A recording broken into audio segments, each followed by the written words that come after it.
કસ્તુરીએ રડાવ્યા। એક તરફ કમોસમી વરસાદ, બીજી તરફ આ ભાવ નથી પડી રહ્યા। ગુજરાતમાં કમોસમી વરસાદે ફરી એકવાર ખેડૂતોની કમર તો તોડી નાખી। અમરેલી જિલ્લામાં ખાસ કરીને ડુંગળીના પાકને ભારે નુકસાન પહોંચ્યું છે। 3 મહિનાની મહેનત પર વરસાદે પાણી ફેરવી દીધું। ખેડૂત હવે મૂંઝવણમાં છે કે હવે આગળ શું કરવું। ત્યારે જુઓ ધરતીપુત્રોના દર્દનો આ ખાસ અહેવાલ।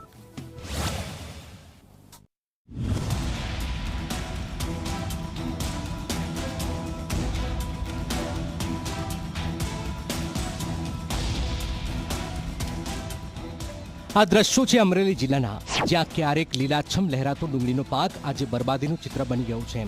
કમોસમી વરસાદી ખેડૂતોના સપનાઓને ચકનાચૂર કરી દીધા છે। ખેડૂતોને આશા હતી કે આ વર્ષે ડુંગળીનો સારો પાક મળશે, સારા ભાવ મળશે અને ઘરનું ગુજરાન સારી રીતે ચાલશે, પરંતુ કુદરતના એક જ ઝાટકાએ બધું જ બગાડી નાખ્યું છે। 3 મહિનાની સતત મહેનત, બિયારણનો ખર્ચ અને મજૂરીનો ખર્ચ બધું જ પાણીમાં વહી ગયું છે। કમોસમી વરસાદના કારણે ડુંગળીનો પાક પીળો પડી ગયો છે અને તેમાં રોગચાળો પણ ફેલાયો છે। મારે 20 વીઘાની ડુંગળી છે। લગભગ છેલ્લા 2 દિવસ કમોસમી વરસાદ હતો એટલે તમે જોઈ શકો છો ડુંગળી મારે ફૂલ પાક ઉપર આવી ગઈ હતી, કાઢવાની તૈયારી હતી અને વરસાદ આવ્યો એટલે ફૂલ વાવાઝોડા સાથે પવન આવ્યો એટલે ડુંગળી બધી ઢળી ગઈ અને બધી ડુંગળીમાં અત્યારે એવો રોગ આવી ગયો છે કે ઊભા પાંદડા સુકાઈ ગયા વરસાદના હિસાબે।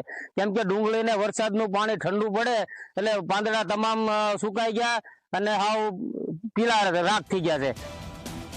ડુંગળીનો પાક ગરીબોની કસ્તુરી મનાય છે, પરંતુ આ વખતે આ કસ્તુરીએ જ ખેડૂતોને આંસુઓ આપ્યા છે। ખેતરમાં ઉભેલો પાક હવે ખેદાન મેદાન બની ગયો છે।